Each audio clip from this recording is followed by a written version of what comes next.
Have you ever had a moment when someone who mistreated you suddenly realized who you really were? That moment when their face transforms from arrogance to sheer terror? If you've ever fantasized about such sweet vindication, this story will take you on an emotional journey that might just inspire your own life changes. Make yourself comfortable. This is a story of injustice, perseverance, and the unexpected ways life brings balance. The first time Ms. Winters made me scrub the marble floors of the East Wing, my knees bled through my jeans. I was 17, grieving my mother's death, and living in a house that felt more like a prison than a home. "Harder, girl," she would say, her voice cold as the water in my bucket. "Your father may run half of Silicon Valley, but in this house, you'll learn what real work means." What she didn't know, what nobody knew, was that I wasn't just the CEO's troubled daughter.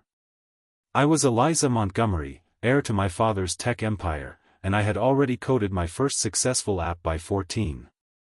But grief makes ghosts of us all, and after Mom died, I became invisible, even to my father. When Dad hired Ms. Winters, he thought he was bringing structure to my life. Instead, he unknowingly invited cruelty into our home. "Your father is too busy to deal with your nonsense," she would whisper whenever I threatened to tell him. Who do you think he'll believe? A respected household manager with 20 years of experience, or a rebellious teenager with a history of acting out? She was right. Dad was rarely home, consumed by running Montgomery Technologies after Mom's death. Our relationship had fractured into awkward dinners and stilted conversations about my future at the company, a future I was starting to doubt I wanted. "You'll never amount to anything if you can't even clean properly," Ms. Winters hissed one evening, inspecting my work with her perpetual dissatisfaction. That night, I cried myself to sleep, my hands raw from chemicals and my knees bruised from hours on the hard floor. But something changed the next morning. I remembered my mother's words before she died: "Sometimes, Eliza, the greatest power comes from people underestimating you." I realized I had a choice. I could continue being Ms. Winters' victim, or I could use her underestimation to my advantage. That day, I started working on a plan. While Ms. Winters thought I was studying in my room, I was creating the foundation for what would become my salvation. I began secretly attending board meetings via video call, using Mom's old access codes. I studied our company's weaknesses, its strengths, its potential for growth. I developed a revolutionary algorithm that would transform how Montgomery Technologies processed data, work that would normally take teams of engineers months to complete. All the while, Ms. Winters continued her reign of petty torment. "Your father called. He's missing another dinner," she would announce with barely concealed satisfaction. "Perhaps if you were more remarkable, he'd make time for you." 6 months passed this way.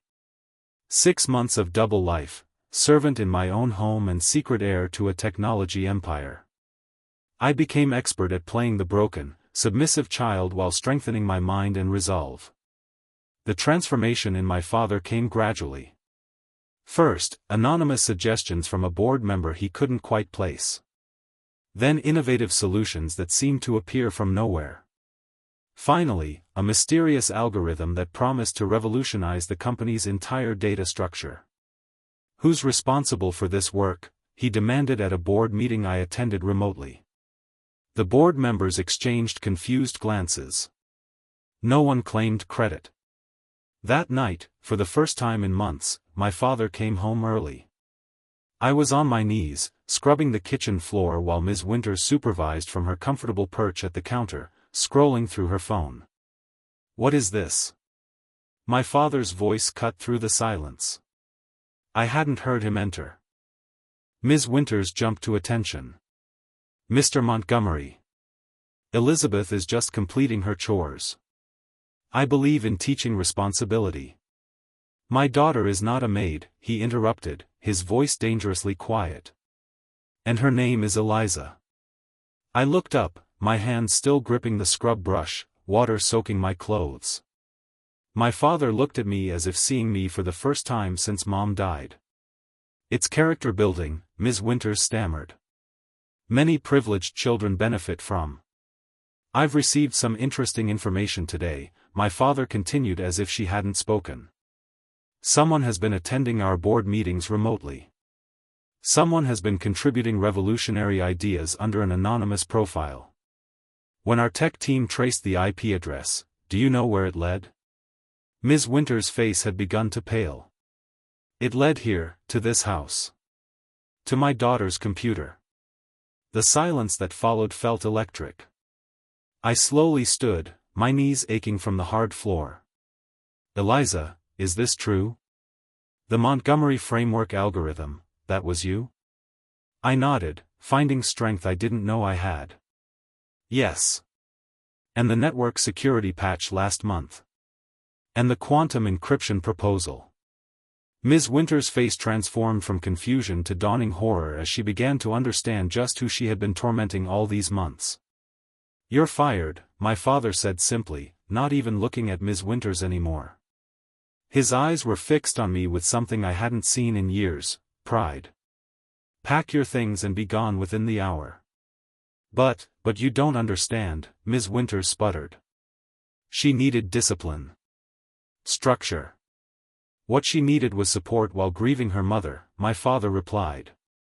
What she needed was what I failed to give her. But despite both of us failing her, she still managed to create something extraordinary. Ms. Winter's face crumpled as the realization fully hit her. She hadn't been terrorizing some helpless, troubled teen. She had been forcing the brilliant heir and future leader of Montgomery Technologies to kneel and scrub floors. As she fled the room, my father turned to me. Eliza, I've been lost since your mother died. I buried myself in work instead of being there for you. Can you forgive me? That night began the slow healing between father and daughter. I showed him everything I'd been working on, and he listened with growing amazement. 2 weeks later, I made my first official presentation to the board, no longer anonymous, no longer hidden.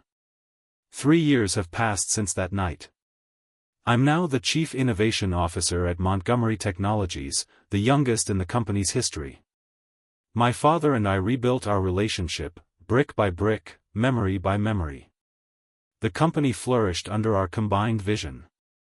Last month, I launched a foundation that provides technology education to underprivileged youth.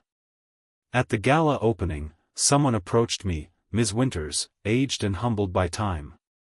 I almost didn't come, she said quietly. But I needed to tell you I'm sorry. I was cruel to you during the worst time of your life. I studied her face, searching for the woman who had once made me feel so small. What are you doing now? I asked. Nothing much, she admitted. It's hard to find work in household management after what happened. I could have enjoyed her downfall.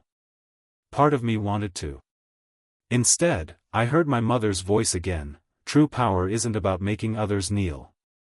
It's about knowing when to help them stand. The foundation needs administrative staff, I said. People who understand the importance of structure and discipline, when applied with compassion. The look on her face, surprise, disbelief, then cautious hope, reminded me that transformation is possible for anyone willing to learn. This story isn't just about revenge or vindication. It's about finding your power when you feel powerless. It's about recognizing that sometimes, the people who try to break you are actually forcing you to discover just how unbreakable you are. Life will put you on your knees sometimes. The question isn't whether you'll end up there, it's what you'll do when you stand back up.